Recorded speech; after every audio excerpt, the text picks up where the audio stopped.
Magandang umaga po sa ating lahat. So, welcome po sa ating pong on Sunday online service. Nawa po ay patuloy ho nating kasabikan ang mayamang salita ho ng Diyos sa ating mga buhay.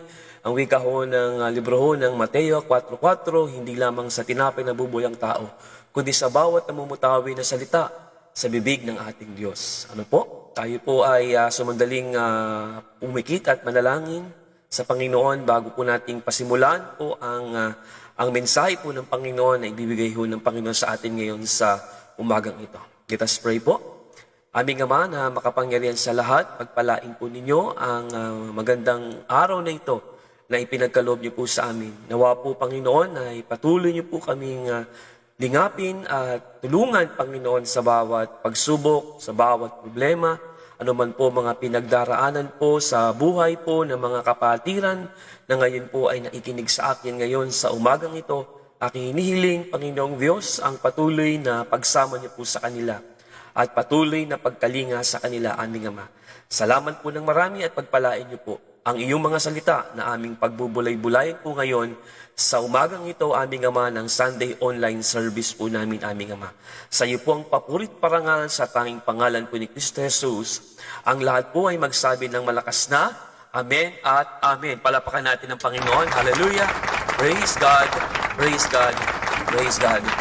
So ngayon po sa araw pong ito ay ating pong pag-usapan po ang patungkol po sa kung saan po ay hindi pininiwalaan ho ng mga pastor po ng ibang simbahan po, lalo na po yung mga pastor sa party ho ng Las Piñas na ating pong nilalabanan ang kanilang mga maling aral na sila po ay hindi naniniwala sa tinatawag ho nating lugar ng kapahamakan, ang lugar ho ng impyerno na inihanda ho ng Diyos sa diablo at sa lahat po ng mga sumunod po na mga tao sa Kanya. Ngayon po ating pag-uusapan po, ang ating pong title ng ating pong pag-uusapan ngayon is about hell. Ano po? Pag sinabi natin hell, this is the place of punishment, a place of suffering. So pag-usapan po natin ngayon, ang tema na ating pong pag-uusapan ngayon ay ang what does the Bible say about hell? Ano po? Ano bang sinasabi po ng banal na kasulatan patungkol po sa atin natin na impyerno? Ano po? Dito po sa libro ho ng Mateo, Kapitulo 25 po, ay ating pong hinango po ang banal na kasulatan ng wika ho diyan ay pagkatapos ay chapter 25, verse 41 up to verse 46. Ang sabi ho diyan, pagkatapos ay sasabihin sa mga nasa kaliwa, lumayo kayo sa akin, kayong mga sinumpa. Doon kayo sa apoy na walang hanggan, na inihanda sa diablo at sa kanyang mga anghel. Ano po? Verse 42, sapagkat ako'y nagutom at hindi ninyo ako binigyan ng pagkain. Ako'y nauhaw at hindi ninyo binigyan ng inumin. Verse 43, at ako'y taga-ibang bayan at hindi ninyo ako pinatuloy. Hubad at hindi ninyo ako dinantan. May sakit at nasa bilangguan, hindi ninyo dinalaw. Verse 44, pagkatapos ay sasagot din sila na nagsasabi, Panginoon, kailan ka namin nakitang gutom o uhaw o isang taga-ibang bayan o hubad o may sakit o nasa bilangguan. Sabi ko diyan, at hindi ka namin pinaglingkuran. Verse 45 po. Sabi ko diyan, at sila'y sasagutin niya na nagsasabi, katotohanan ang sinasabi ko sa inyo, yamang hindi ninyo ito ginawa sa isa sa pinakamaliit na ito, ay hindi ninyo ito ginawa sa akin. Ang mga ito'y mapupunta sa walang hanggang kaparusahan, ngunit ang mga matuwid ay sa buhay na walang hanggan. Ano po? So ang konteksto po nito, mga kapatid, ay nasa Kapitulo 24 po. Dahil nagtanong po ang mga alagad kung ano po ang mga palatandaan ng tinatawag nating ikalawang pagbabalik po ng Panginoon or tinatawag nating the second coming of our Lord Jesus Christ. At ang katapusan ng mga panahon, yung tinatawag nating the end of the age. At ito po ay binigay ho ng Panginoon ang pagkasunod. Ang una ay ang pagkawasak ho ng templo. At ito po ay nangyari noong March to September AD 70. Ano po? So 7 buwan na kinubkob ho ng mga sundalo ng mga Romano at winasak ang templo ng Jerusalem. Ano po? At yung tinatawag ho nating and then yung kahirapan at ang pag-uusig ng darating at ang karumal-dumal na kalapastanganan na gagawin ng Antikristo. At darating ang anak ng tao na tinutukoy sa Panginoon, ano po, yung anak ng tao ay tinutukoy sa Panginoon, at hindi ito rapture, ano po? Wala ho ritong rapture sa talatang ho ito ng Book of Matthew chapter 24, ano po, wala hong rapture ho dyan. Kundi ang binabanggit ho dyan, mga binamahal, ay ang ikalawang pagbabalik ng Panginoon. Yung tinatawag nating the second coming of Jesus Christ. Na ang kanyang panyapak ay bababa at tatapak po sa Mount Olivo or Mount of Olives. Samantalang ho yung rapture po ay siya po ay nandoon sa alapaap. Ano po, muli siyang babalik at susunduin niya ang lahat ng mga banal, ang lahat ng mga mananampalataya. Kaya kung ating pag-uusapan po dito, ang buong Kapitulo 24 po ay tinutukoy sa 7 taon na kapigatian na mangyayari. At saka pumasok ang Kapitulo 25 po para ipakita na may kahatulan ang bawat taong hindi naniniwala sa tagapagligtas ng kaluluwa, ang Panginoong Hesus. Kaya ito po pinakita ho dito na hatulan ho ang mga unbelievers na nasa kaliwa. No, nasa kaliwa ho niya na tinatawag na mga kambing. Kaya pinagdiinan ho niya sa verse pong ito, yung sabi ho diyan, then he will say to those on his left, depart from me, you who are cursed, no? Mga sinumpa, into the eternal fire, prepared for the devil and his angel. Ano po? Hindi po natin ito tinatalakay para po takutin ang mga tao. Ano po? Katulad ho ng pagkakaunawa ho noong pastor, no? Noong mga pastor ng Las Piñas na pinag-aaralan ho na sabi ho nila ay tinatakot ho daw ho ng mga naniniwala patungkol sa impyerno ang mga tao na kailang mga miyembro. Ano po? So, hindi ko ho tinatakot po ang mga tao at hindi ko rin ho kayo tinatakot. Ano po? Dito po ay pinag-aaralan ho natin ito dahil ito pong mga taong ito na mga pastor ho ng Las Piñas ay hindi naniniwala na may impyerno. At sinasabi ko ito hindi para manakot. Ulitin ko, hindi ko sinasabi po ito para manakot, kundi para magbigay ng babala sa mga tao na may impyerno. Meron hong totoong kahantungan ang lahat ng mga tao na hindi kumilala sa ating Panginoong Hesukristo. So, tignan po natin ang Biblia. No? Pag-usapan po natin ang tungkol ho sa banal na kasulatan po. Sabi ho diyan, the Bible speaks about eternal punishment using in different terms. Ano po? Nagsasalita po ang Biblia tungkol sa walang hanggang kaparusahan na ginamit na ang iba't ibang mga salita. Ano po? So, eternal punishment takes place in hell. Okay? Ulitin ko eternal punishment takes place in hell. The lake of fire or Gehenna. The place of punishment after death for all those who refuse to repent. So, in the Bible, there are 3 words are used connection with eternal punishment po. So, unang-unang po diyan ay ang tinatawag nating Sheol or the grave. So, is used in the Old Testament to mean the place of the dead.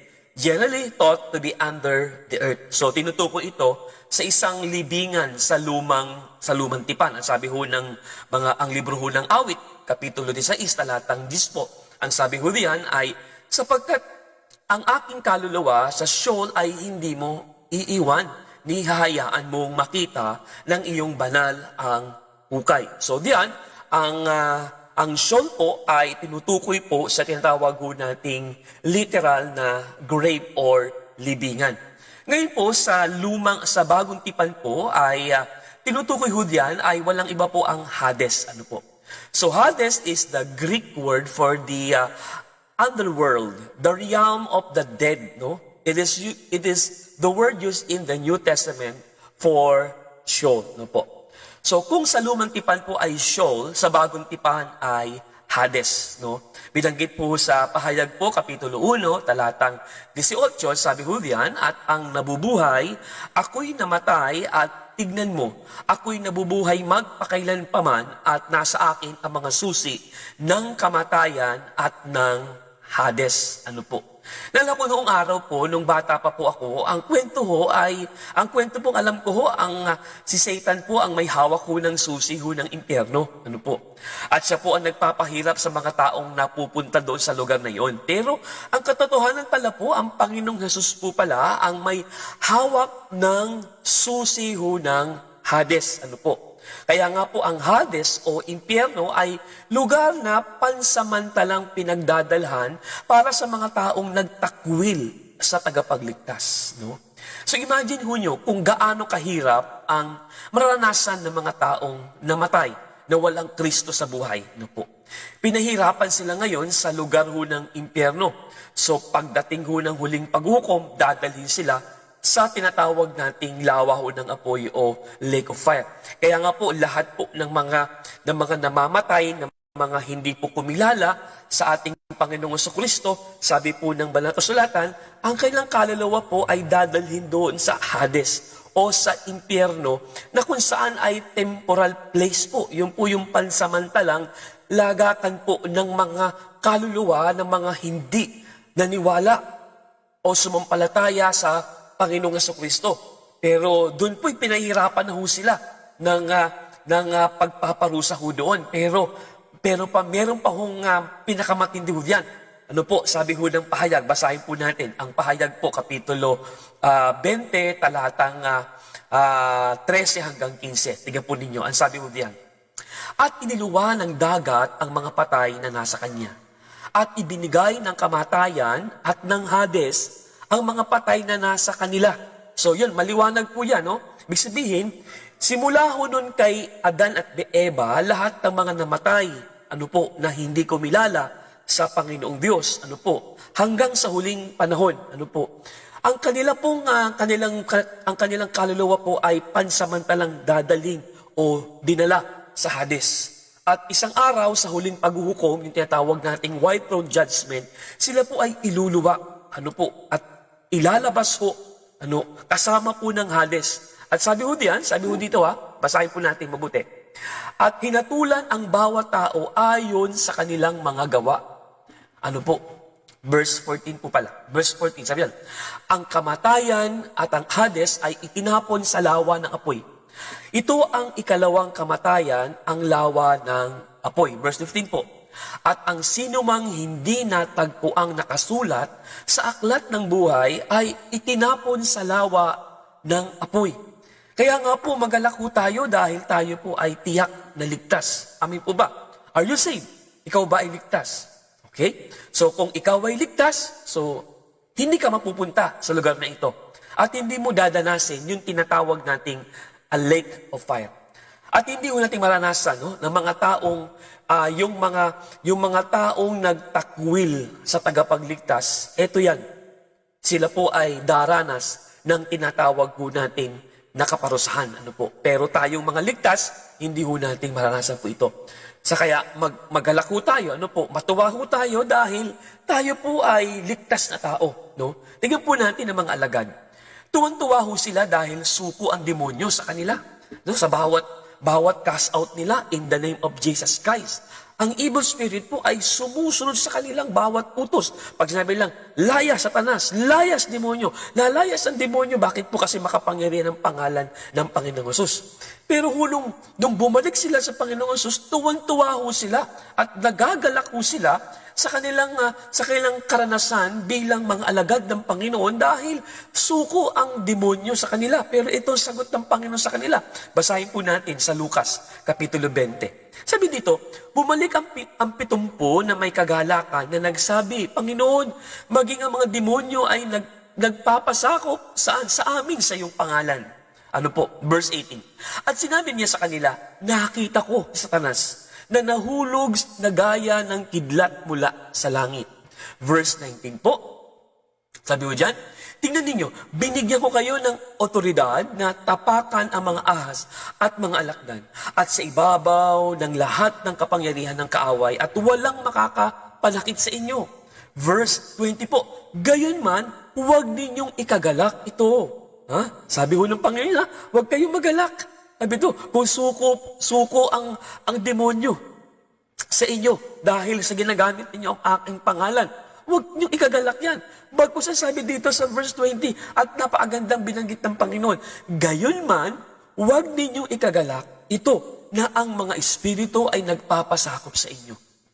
Kundi, sabi dito, inyong ikagalak na ang inyong mga pangalan ay nakasulat sa langit. Yung tinatawag natin a book of life. Sabi nga ho nung pastor ho ng Las Piñas, hindi ro siya naniniwala doon sa book of life. Yung book of life daw po yun, yung literal na book of life dito sa lupa. Ano po, may pinakita ho dyan. Sa kanya ho yun. Sa kanyang video, no, na talagang kumulo ang aking dugo sa tindi ho ng kanyang tinuturo na maling aral. No? Hindi siya naniniwala sa impyerno at hindi siya naniniwala na may book of life. Tandaan natin, may book of life. Tandaan po natin, ang ating pangalan ay nakasulat sa aklat ng buhay. Kaya kung yung taong yun, yung pastor na yun, hindi siya naniniwala sa book of life, ay baka wala ho siyang kaligtasan. Baka hindi nakasulat ang kanyang pangalan sa aklat ng buhay. Pero ako at ikaw na nakikinig sa akin ngayon, naniniwala tayo na ang ating pangalan ay nakasulat sa aklat ng buhay. Say amen. Palapakan natin ang Panginoon. Hallelujah. Praise God. So ibig sabihin po, sigurado na ikaw ay pupunta sa langit, hindi sa impyerno. Amen? Why? Because our name is written in the book of life. Ang ating pangalan po ay nakasulat sa aklat ng buhay. Salamat sa Panginoon. Kaya sabi ko ng Roma, Kapitulo 1, talatang 18. Ano sabi ko dyan?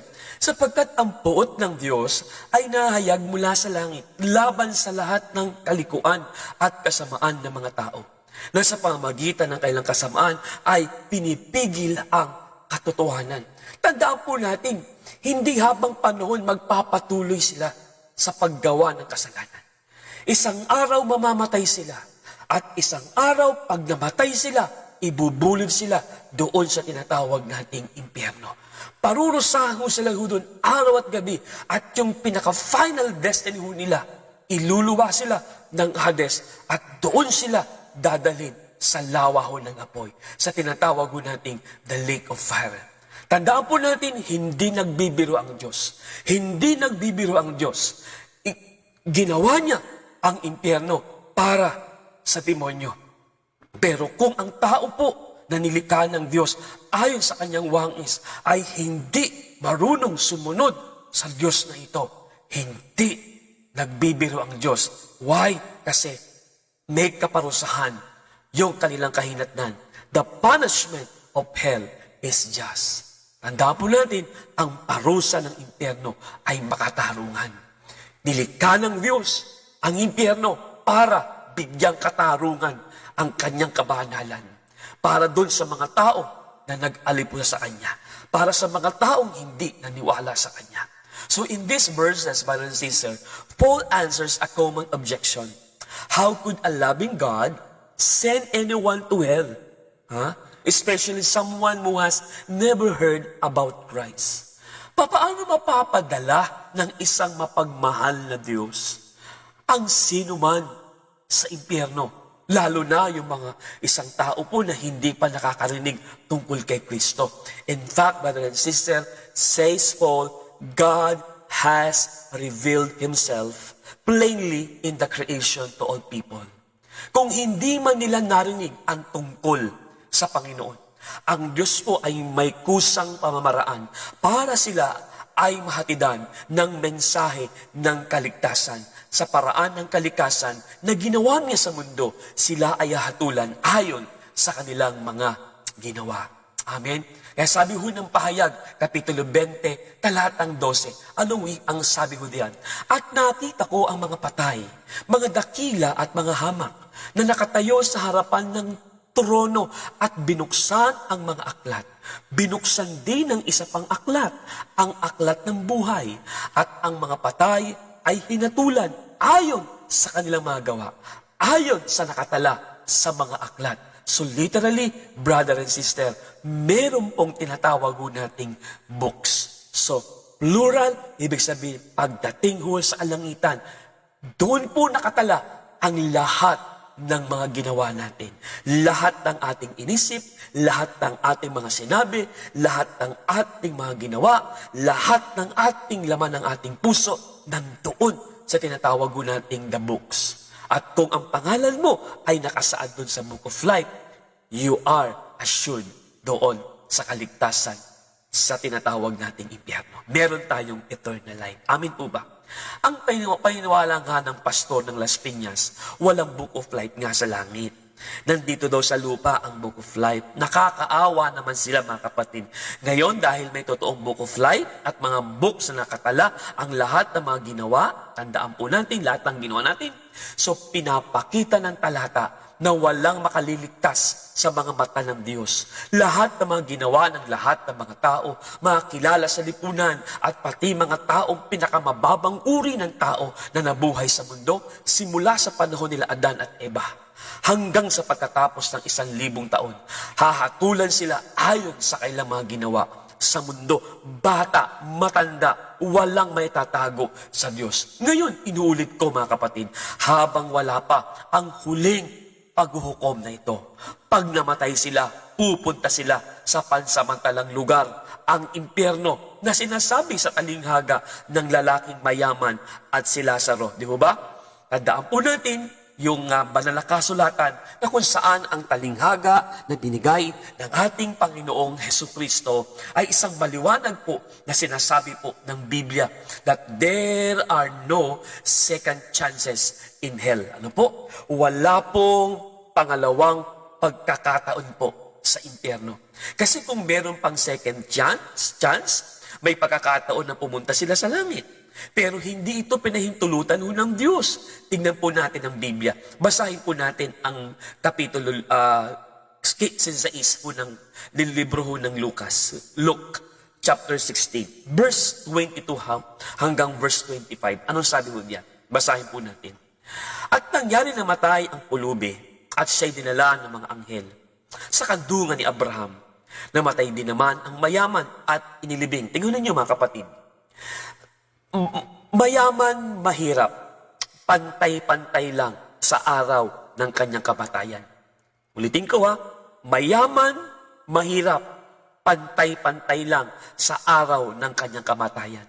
Mayroon lang hong pagkakaiba, yung buhay pagkatapos ng kamatayan. Tingnan ninyo, basahin natin ang verse 23. At mula sa Hades na kanyang pinagdurusahan, ay tumingala siya at nakita sa malayo si Abraham at si Lazaro sa kanyang kandungan. Verse 24 po. Sabi mo diyan, siya'y sumigaw at sinabi, Amang Abraham, maawa ka sa akin at suguin mo si Lazaro upang itubog niya sa tubig ang dulo ng kanyang daliri at palamigin ang aking dila sapagkat naghihirap ako sa apoy na ito. Ang liwanag, di ba? Sa apoy na ito. So, merong apoy doon sa tinatawag nating impyerno. Verse 25, sabi mo diyan, subalit sinabi ni Abraham, Anak, alalahanin mo ng sa iyong buhay. Ano po? Sabi ko yun, ay tinanggap mo ang iyong mabubuting bagay. At si Lazaro naman ay ang masamang bagay. Ibig sabihin po, kahirapan ng buhay ang sinasabi ko dyan. Subalit ngayon ay inaaliw siya dito at ikaw ay nagdurusa. Kaya maliwanag po mga kapatid. Ano po? Napakaliwanag po sa sikat po ng araw. Pag ang isang tao po na namatay, na hindi kumilala, hindi sumampalataya sa Panginoong Hesus, meron siyang kahantungan. Ang tinatawag nating lugar ng pagdurusa, ang impyerno, na kung saan ay susunugin siya. Kaya dyan po, pinakita ko diyan, na kung saan ang lalaking mayaman po, nakatingin kay Abraham, nakita niya si Lazaro, na kung saan ay inaaliw ni Abraham, samantalang siya'y naghihirap. Ano ang kanyang hinaing? No? Ang hinaing niya ay maibsan ang tindi ng kanyang pagdurusa sa pag-alab ho ng apoy. Ibig sabihin, kailangan niya ng kaunting gapatak na tubig at ilagay sa dulo ng kanyang dalit, ng kanyang dila para lumamig man lamang pansamantala. Pero wala na eh. Wala nang chance eh. Kaya ang Diyos po ay makatarungan. Ano man ang pinagagawa ng mga tao pag nandun na sila sa lugar ng pagdurusa, kahit anong dasal nila, wala nang second chance. Pero hindi sinasabi ng Biblia, ang mga mayayaman ay posibleng mapunta sa impyerno, ha? Ulitin ko yan, ha? Hindi ko sinasabi na ang mga mayaman ay pupunta sa impyerno. Hindi po. At ang lahat ng mahirap ay pupunta sa langit. Mayaman o mahirap na hindi sumampalataya sa Panginoon, tiyak po na pupunta sa impyerno kung hindi sumampalataya. Mayaman man o mahirap. Gaano kahalaga ang isang patak na tubig sa isang tao na nagdurusa sa apoy ho ng impyerno? Di ba? Napakalaga ho ng tubig. Di ba? Pag uhaw na uhaw ka, para bang gusto mo, isang pitsil ang inumin mo. Dito nga ho sa amin, sa St. Joseph po, dahil bundok po ito. Kami po ay nagrereklamo minsan po dahil minsan po ay nawawalan ho kami ng tubig. At pag nawawalan ho kami ng tubig, talagang ikot ho kami. Hindi ho namin alam kung anong gagawin ho nun. Bakit po? Kasi mahalaga po ang tubig sa buhay ho ng tao. Kaya ho doon po, ipinapakita lang ho dito, even in hell, napakahalaga ho ng tubig. Kasi wala ho tubig sa impyerno. Ang meron ho doon ay apoy na naglalagablab at susunugin po ang mga tao naroon. So, death and hell are thrown into the lake of fire. No? It's God's judgment. Ano po? Kung ating pong titignan, so, death and hell are thrown into the lake of fire, so God's judgment is finished. The lake of fire is the ultimate destination of every wicked. Satan, the beast, the false prophet, the demons, the death, the Hades, and all those whose names are not recorded in the book of life because did not place their faith in Jesus Christ. Kaya nga po walang second chance dahil may malaking pagitan ang hell at sa lugar ho ni Abraham during that time. Anong sabi ho diyan? Sabi ho ni Abraham, bukod dito, may isang malaking bangin inilagay sa pagitan natin upang ang mga nagnanais tumawid buhat dito patungo sa inyo ay hindi maaari. At wala ring makakatawid mula riyan patungo sa amin. Pero sa panahon po natin ngayon, wala na po ang Abraham bosom. Ulitin ko ho, wala na po ang Abraham bosom dahil sa kamatayan ng Panginoon. Lahat ng nakalagak na mga kaluluwa na nasa Abraham bosom ay dinala ng Panginoon sa kalangitan nung ang Panginoong Hesus po ay namatay doon sa krus ng Kalbaryo at sa kanyang muling pagkabuhay. Ano po, wala na pong Abraham bosom at lahat ho ng mga namamatay hanggang ngayon po, simula ho nung resurrection ni Jesus Christ, hanggang ngayon, diretso na po saan? Sa langit na tahanan. Yung mga kaluluwa ng mga mananampalataya. Ngayon, pag-usapan po natin ngayon, ano ba ang tinuturo ho ng Bible? Ano ba ang tinuturo ho ng Biblia tungkol sa itsura ho ng impyerno? Pag-usapan po natin. The nature of hell. Ano po? Ang kalikasan ng impyerno. Kung sa ating guni-guni o imahinasyon, kung ilalarawan ho natin ang hell, ay isang nakakatakot na lugar, di ba? Na walang sino mang gugustuhin pumunta sa lugar na yon. Ikaw, gusto mong pumunta ng impyerno? Siyempre ayaw mo rin. At lalo po ako, ayaw kong pumunta ho doon. Kaya nga pinili ko po na sampalatayanan si Jesus na bilang Panginoon ko, tagapagligtas ng aking buhay.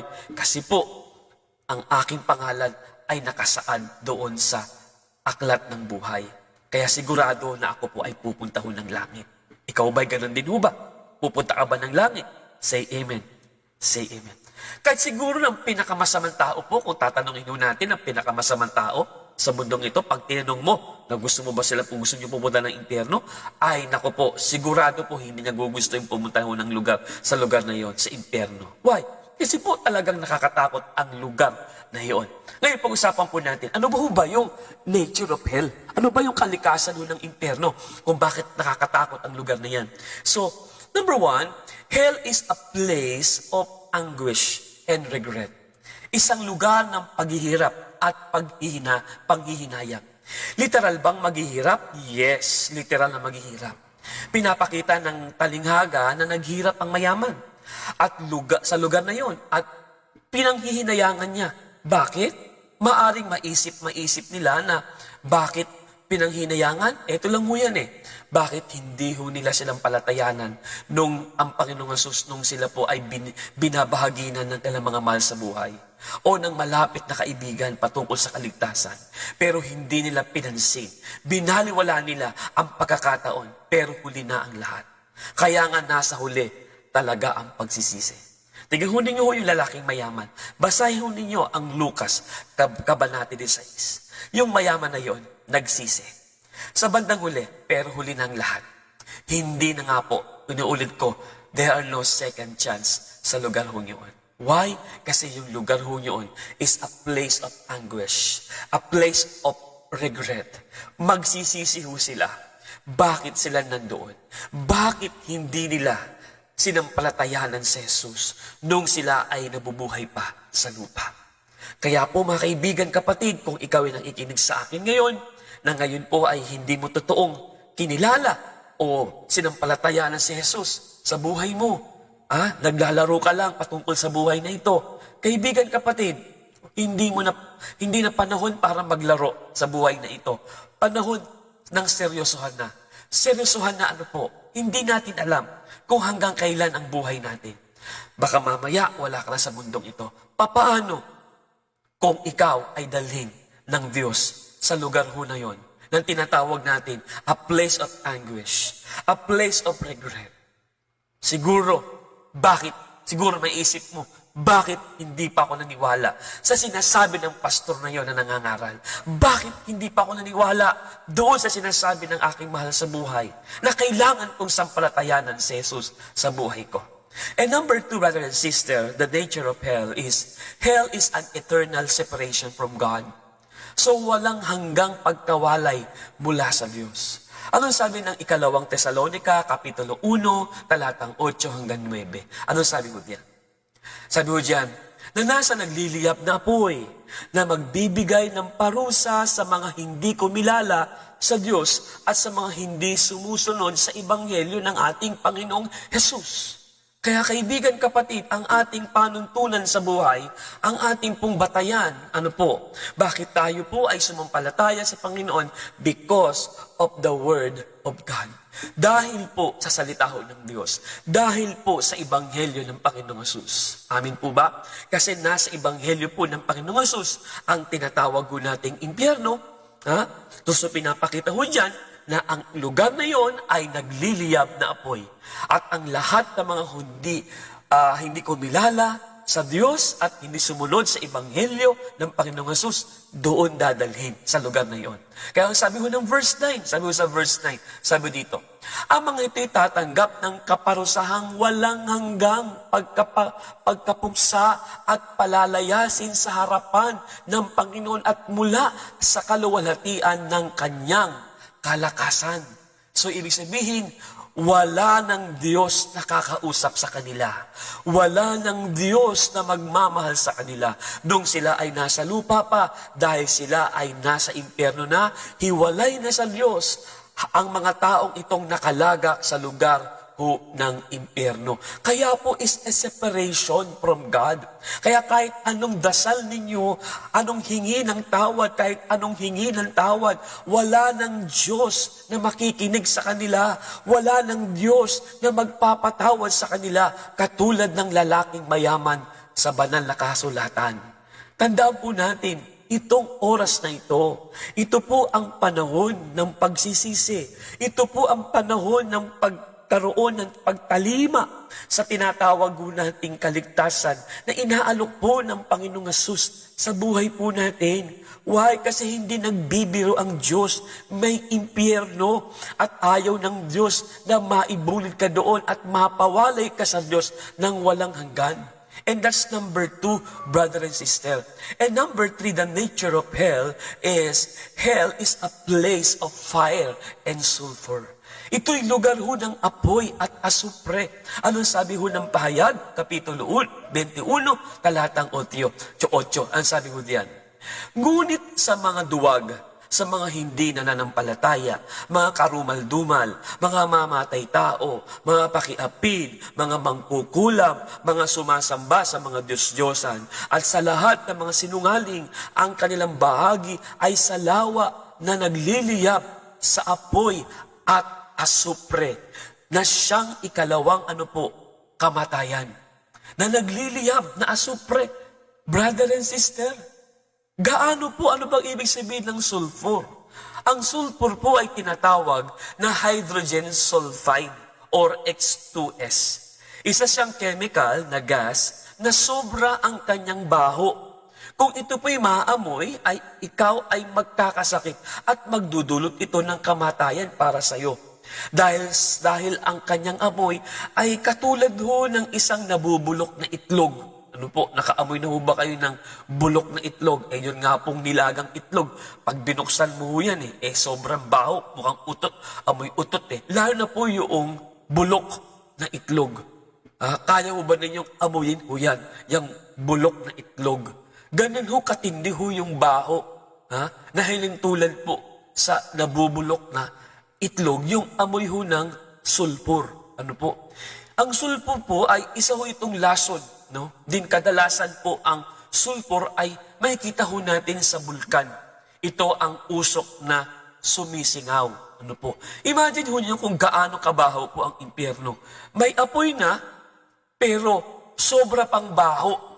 Imagine ho ninyo, kaya hindi nyo papangarapin ang lugar na yun. Dahil sobra po baho ang lugar na yun, yung impyerno yun. Kasi din po ay sulfur. Habang panahon mo amoy yung isang bulok na itlog. Ano po? Nakakahalimaw po yung amoy na yun. Ano po? And pangapat po ay, hell is a place of worms. Lugar ho ng mga uod. Anong sabi ho ng libro ho ng Marcos? Kapitulo 9, talatang 46. Anong sabi ho dyan?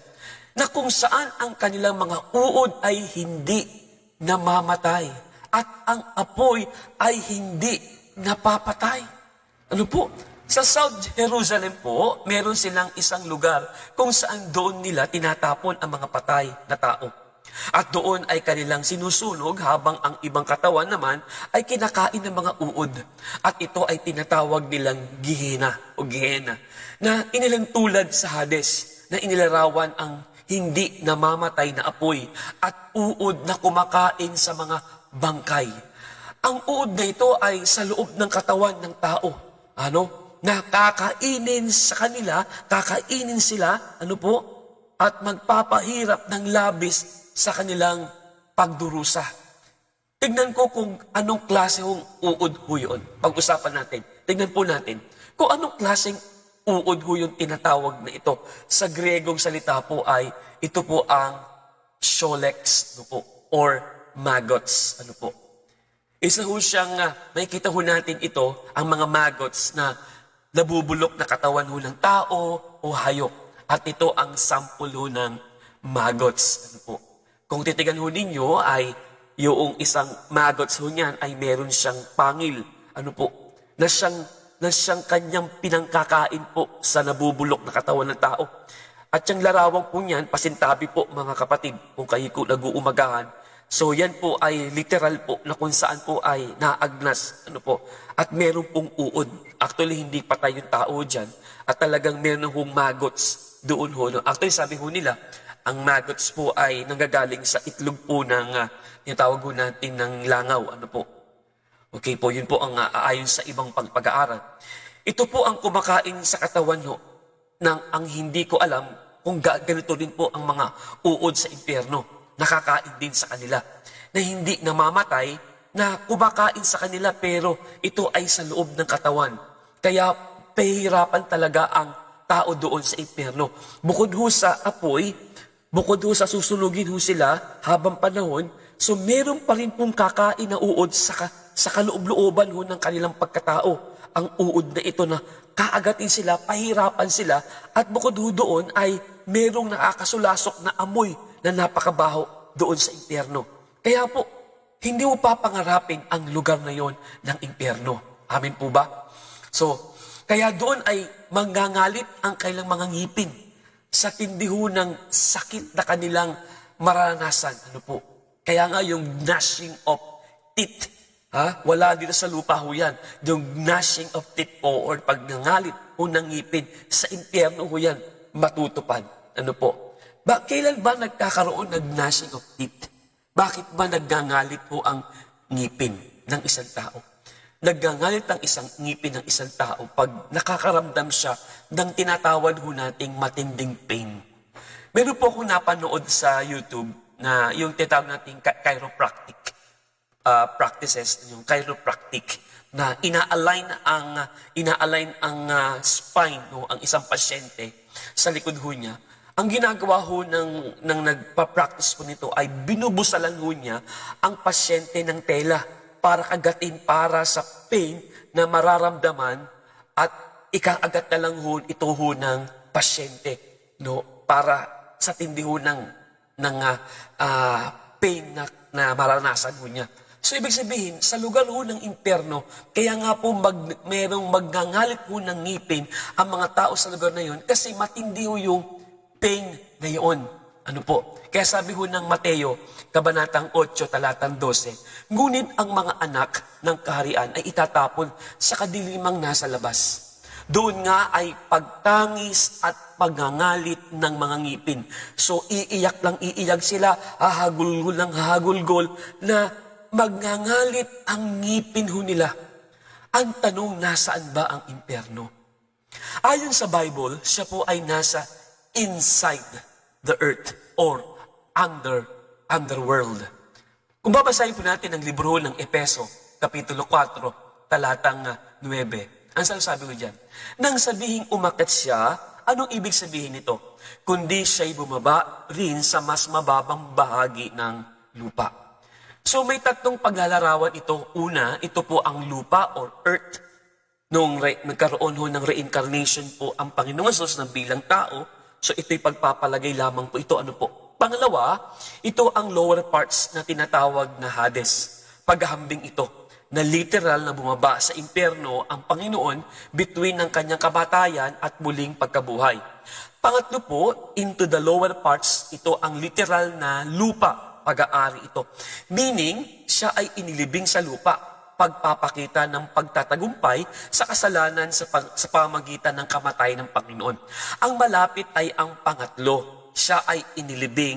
Ang gusto ko lang ipakita sa inyo dito ay ang impyerno ay sa ilalim ng lupa, pero hindi pumunta ang Panginoon sa impyerno.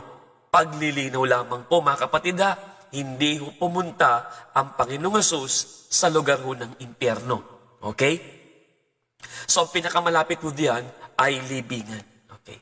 So gusto ko lang ipakita sa inyo dito mga kapatid na ang impyerno po ay nasa ilalim po ng earth, no? Inside the earth. So meron isang grupo ho ng mga scientists sa Russia na nag-aaral patungkol sa ilalim ho ng lupa. Sila po ay nagbaon ho ng isang detector sa ilalim ng lupa at laking gulat ho nila na meron mga sumisigaw na mga tinig ng tao sa pinakamalalim na lupa na na-detect ng kanilang mekanismo. Ngayon, kung maniniwala tayo kung iyon na ba ang impyerno, so hindi tayo sigurado kung iyon nga ang mga taong nalagak sa lugar hong yun. Ang sa akin lang po mga kapatid, kung totoo man yun, yung mga na-discovered ho ng mga Russian scientists na nagbaon sila ng detector at napakinggan ho nila sa ilalim ang isang mga tinig ho ng mga tao na naghihinagpis. So, paliwanag naman po ang Bible. Kasi ang Bible po ay pinapakita na nasa ilalim ho ng daigdig ang impyerno. Ngayon, kung pag-aaralan po natin ang earth or sa science po, kung titingnan ho natin mga kapatid, no, kung inyo pong titingnan ay meron ho tayong titawag dyan mantle, ano po, at yung core, at yung pinaka-inner core, at ano ho ang pinakamainit na parte ho ng mundo. Ang pinakamainit na parte ho ng mundo ay ang inner core. At ang kanyang init po ay bumibilang ho ng 9,000, no? O 9,000 Fahrenheit. Na ayon sa mga scientists, kasing init ho ng araw or sun. Ibig sabihin, kung pupunta ka ng araw, at alam ko hindi naman talaga tayo pwedeng pumunta ho ng araw o ng sun. So, ganun ho katindi ho yung init ho doon sa pinaka-sentro ho ng daigdig, yung tinatawag nating inner core. Ngayon, kung iuugnay ho natin ang mga bulkan at silipin ho natin ang laman nito, tingnan ho ninyo. Ano ho ba ang laman ho niyan? So, hindi ko ho sinasabi ang bunganga ho ng impyerno ay ang mga bulkan. Ulitin ko hindi ko sinasabi na ang bunganga ng impyerno ay ang mga bulkan ho natin sa ngayon. Dahil ang laman ho ng bulkan ay ang magma. Okay, nasa ilalim ho ng bulkan, yan ho yung magma. Ito ay isang semi-molten natural materials at hindi naman lingid sa atin na ito po ay may kasamang apoy, di ba? Na pag ito po ay lumabas, ito ang tinatawag na lava, di ba? Kung titingnan po natin, kumakaugnay naman ang science sa Bible. Kung may ugnayan ng inner core at ang magma ng bulkan sa impyerno, posible at totoo naman na anghel ay nasa ilalim ng lupa. So, ibig sabihin, therefore, maaari, yung talagang yung impyerno ay nandoon sa pinaka-sentro ng daigdig na ito, yung inner core, na kung saan ay meron po siyang tinatawag ho nating 9,000 Fahrenheit ang init, na kasing init ho ng araw. Di ba? Kaya nga, gusto kong ipakita sa inyo dito na ito po'y babala para sa mga tao. Amen? Babala po ito para sa mga tao na dito po pinakita po ni Pablo na ang lahat ng tuhod ay luluhod sa Panginoon. Tingnan ninyo, sabi ko sa Pilipos Kapitulo 2, talatang 10, upang sa pangalan ni Jesus ay lumuhod ang bawat tuhod sa langit at sa lupa at sa ilalim ng lupa. So, ibig sabihin, yung sa ilalim ng lupa, so therefore, yun yung impyerno. Yung kahit yung mga taong nakalagak po doon, luluhod. Saan? Sa pangalan ng Panginoong Hesus. Yung sa langit, ibig sabihin yung mga anghel. Yung sa lupa, walang iba, tayo mga taong nabubuhay ngayon. At yung sa ilalim ng lupa, yung mga taong nalagak doon sa impyerno. At sa kalaliman din ng lupa ay ikinulong ng Diyos ang pinakamasamang anghel ng Diyos. Ito ang tinatawag na Tartarus. Ano po? Sabi ho ng ikalawang Pedro po, Kabanata 2, talatang 4. Sabi ho dyan, sapagkat kung hindi pinatawad ng Diyos ang mga anghel nang magkasala sila, kundi sila'y ibinulid sa impyerno at ang nilagyan ng mga tanikala ng kadiliman upang ingatan hanggang sa paghuhukom. Yung salitang impyerno dyan ay ginamit sa salitang Grego po na Tartaro, or Tartarus sa Ingles. Sa Greek mythology po, ito ay pinakamalalim na bahagi ng lupa. Kung kayo po'y nagbabasa ng Greek mythology, ito po yung mas malalim sa Hades. Dito ang kulungan ng mga ferocious monster and the worst of criminals. Pero sa Bible, ito po ay kulungan ng pinakamasamang anghel. At hinihintay nila ang huling paghukom. Kaya hindi po ito pinakawalan ho ng Panginoong Diyos. Bakit po? Kasi magiging sobra ang sama ng daigdig na ito kung ito pong mga sobrang masamang anghel na nagrebelde sa ating Panginoong Diyos ay pakakawalan pa niya. Marahil, siguro po, maraming mga tao pong patuloy na gagawa ng kasalanan kasi sila ho yung uudyo sa mga tao. Amen po. So mga kapatid, mga minamahal ko, hindi tayo tatalima sa biyaya ng Diyos at makakasama po. Tandaan po natin mga kapatid, isang araw po yung mga mahal natin sa buhay na hindi ho natin napahayagan po ng salita ng Diyos, pag namatay ho sila, kawawa naman ho sila, doon sila dadalhin sa lugar ho ng impyerno. Sana wag. Amen. Mahal natin sila. Simulan na ho nating bahaginan sila ng salita ng Diyos. I-share ho natin ang gospel sa kanila. Kung sakali man dumating ang pagkakataon na sila ay mamatay, ay sila po ay mayroong buhay na walang hanggan. Kasi kung hindi po, makakasama ho sila doon sa tinatawag ho nating yung lake of fire. Amen po ba? Ngayon, pahihirapan sila. Kung mamatay man sila ngayon sa araw na ito at hindi pa dumarating po ang tinatawag nating paghukom. Pahihirapan na sila sa impyerno. At yung pinakahuling pagkakataon, yung final destiny, iluluwa sila ho doon. Basahin po natin, muli na natin basahin, ang pahayag 20. Kabanata 20, talatang 13 hanggang 14. At iniluwa ng dagat ang mga patay na nasa kanya. At ibinigay ng kamatayan at ng Hades ang mga patay na nasa kanila. At tinatulan ang bawat tao ayon sa kanilang magawa. Verse 14, sabi diyan, ang kamatayan at ang Hades ay itinapon sa lawa ng apoy. Imagine ninyo, naghirap na po sila doon sa Hades. Sabi ho doon, sa ikalawang pagkakataon, sa ikalawang kamatayan, sa lawa naman po ng apoy. Di ho ba? Makakasama nila sa tanas. Kasama nila ang demonyo, ang mga bulaang propeta, ang lahat ng pinakamasamang tao na nabuhay sa mundo at sila'y pahirapan. Siguro magtatanong kayo, hanggang kailan ang hell? Ang lake of fire? Ito lang ho yan ang sagot. Habang ang Diyos ay Diyos, habang may langit, ganun din ang hell. Ganun din ang lake of fire. Ulitin ko, habang ang Diyos ay Diyos, habang may langit, mahabang panahon din ang impyerno at ang lake of fire. Ano sabi ho ng pahayag? Kapitulo 20, talatang 10, basahin po natin. Ano sabi ho dyan? At ang diablo, sabi ho dyan, at ang diablo na dumaya sa kanila ay inihagis sa lawa ng apoy. At asupre na kinaroroonan din naman ng halimaw at ng bulaang propeta. At sila'y pahihirapan araw at gabi, magpakailan paman. Ibig sabihin, everlasting. Habang panahon magdurusa. Mabuti nga ang ating bilangguan eh. Di ba? Kahit pa life sentence ang isang na-accuse o ng isang na gawaran ho ng parusa, ang ilan sa kanila po, pag nagpakita ho ng kabutihan, no, may chance na makalaya sa lugar ho ng hell o impyerno habang panahon na po. Habang panahon, kahit anong pagmamakaawa mo sa Diyos, pag ikaw ay naibulid na sa lugar na yon, habang panahon na po. Kaibigan, tumalima ka na sa pagmamahal ng Diyos sa iyo. Sampalatayanan mo na ang Panginoong Hesus ng totoo sa buhay mo. At ito ang dahilan ng pagparito ng Panginoon upang iligtas tayo sa kaparusahan sa impyerno. Ang kaligtasan po ay ngayon para sa iyo, kaibigan, kapatid. Ngayon ang kaligtasan. Sa oras na ito, kaibigan, napapakinggan mo ang tinig na ito. Ang Diyos ay nangungusap sa iyo.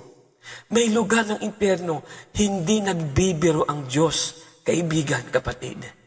Tumalima ka na sa kaligtasan na binigay at ibinibigay at inilalaan ng Diyos para sa lahat ng tao. May buhay na wala hanggan at may habang panahon na pagdurusa sa lugar ho ng impyerno at sa lawa ng apoy. At ayaw ko, kaibigan, kapatid, na ikaw ay maibulid sa dakong yaon. Sana po, kaibigan, kapatid, tumalima ka na. Tumalima ka sa mensahe ng Panginoon. Panoorin po natin ang maikli pong video clip pong ito na aking pong inihanda patungkol po sa Lake of Fire, sa Final Judgment.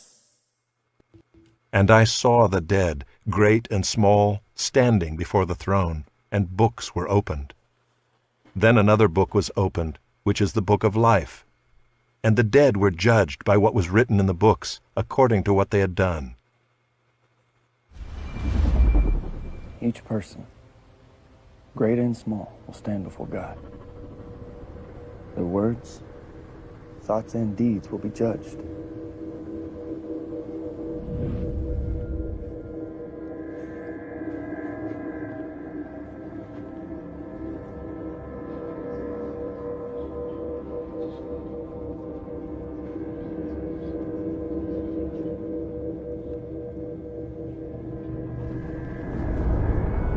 Everyone whose name is not in the book of life will be cast into the lake of fire.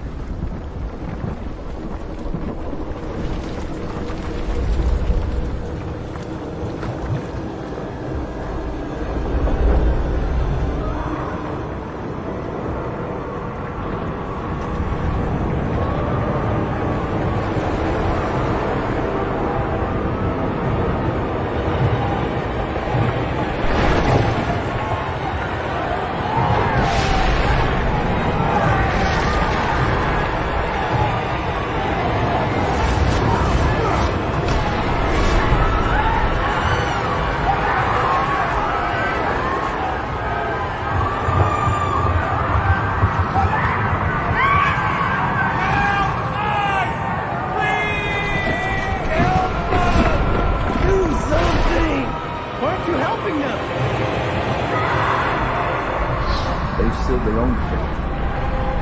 There's nothing we can do for them now.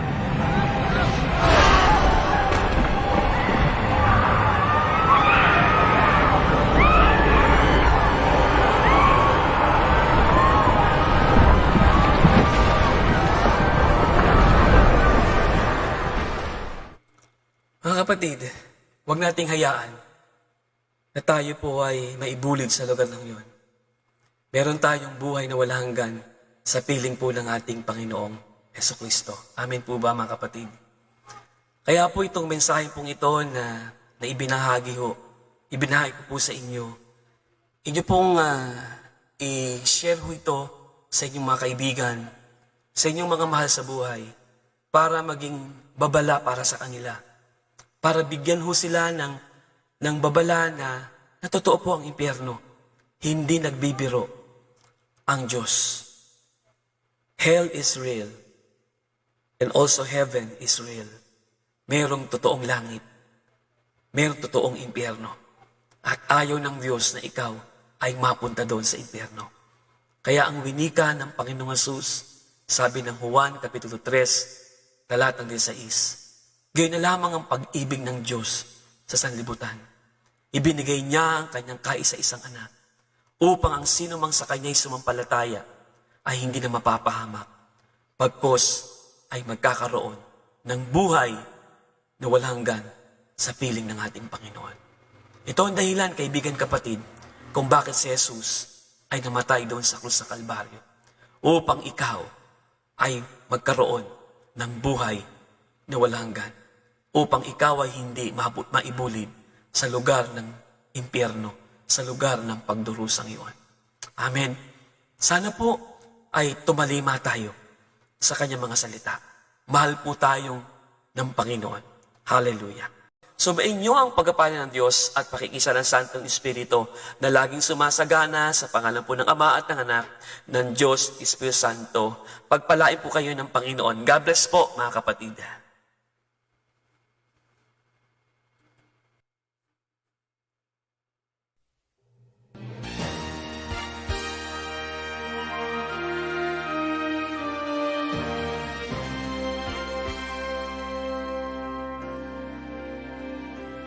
Give thanks with a grateful heart. Give thanks to the Holy One. Give thanks because He's given Jesus Christ, His Son.